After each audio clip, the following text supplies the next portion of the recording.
Baka makita ka nila. Chris, nakakahiya. Dito sa harap ng mukha ko. Chris, nakakahiya. Harapan ko. Kinakaya ang ginagawa mo. Sige na, bye na. I'll see you later. Okay. Bye-bye.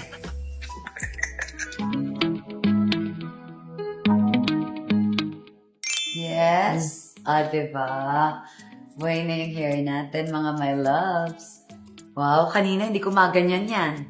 Diba, yung hirap, ano ba itong daming tao? Ganon.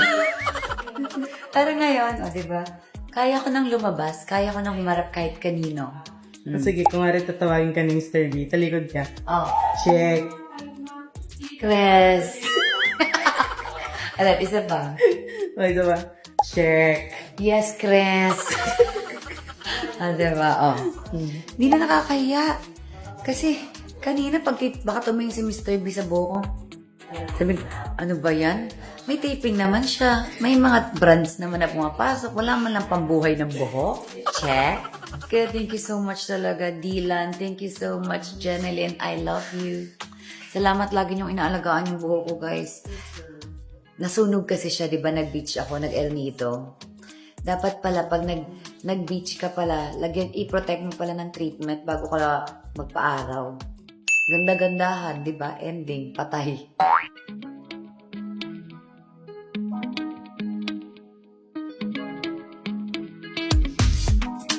Mama, wala na po yung dry. Wala na yung dry, na? Yes po. Ang galing talaga dito sa Dylan. Yes po. Mas ayaya tayo ngayon, be. Daming gamit, di ba? Ay! Di pa magaling. Wala akong remote sa bahay. Pati remote yung uwi mo. Kaya nga, ano ba yun? Di pa magaling. Kala ko kasi di magaling na ako. Tagal ko na kasi nakalabas. And for the ligpit na siya ngayon. Naligpit na tayo, guys, ng mga props. Diba? Ganda. Nagbibilin yung pet nyo.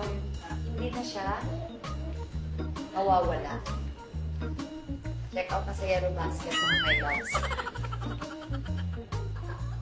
Thank you so much, Dylan! Dylan Style Lounge. Visit po. Diba? How's my lupa, anak? Okay lang, maganda pa rin. No, ano ba? Chris? Ay, hindi na. Magkita tayo sa bahay. Ano yung gusto ko marinig, ano sasabihin mo? Ano ba, Chris? Hindi na akong dalang. Ayoko na. Charot.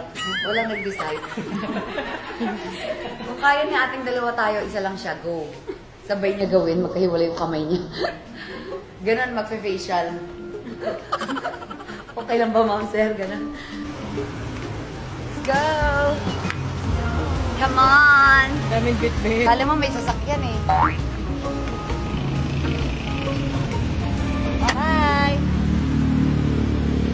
Ayan. Patuloy yun Ate Roms. Hindi niyo sa akin sinabi yun, kaya di ko alam. Umiyak na naman siya. Sinurprise kasi ako ni Katie tsaka ni Kat. Kaya nga, saan kayo punta? Madlalang salon. Di ba alam ko na sasabihin mo, umiyak ka na naman. I know naman you're crying lady. Laki na ni Katie. Oh my God, ang laki na niya. Ano, alam ko kung ba't ka naiyak. Naiyak ka dun sa mga, ano ba naman yung itsura ni Chick? Hindi na naman nag-ayos. Nanggigigil ako, nanggigitata, tae-tae na naman, hindi man lang ata nagsuklay. Doon ka naiyak, no? Hindi. Sabi niya, guys, ano ba naman yung frenny ko? Kung ako lang yung ganyan, magbibihis talaga ako. Diba? Ano ba naman? Nanggigigil ako, hindi ata pati suklay, hindi ginawa.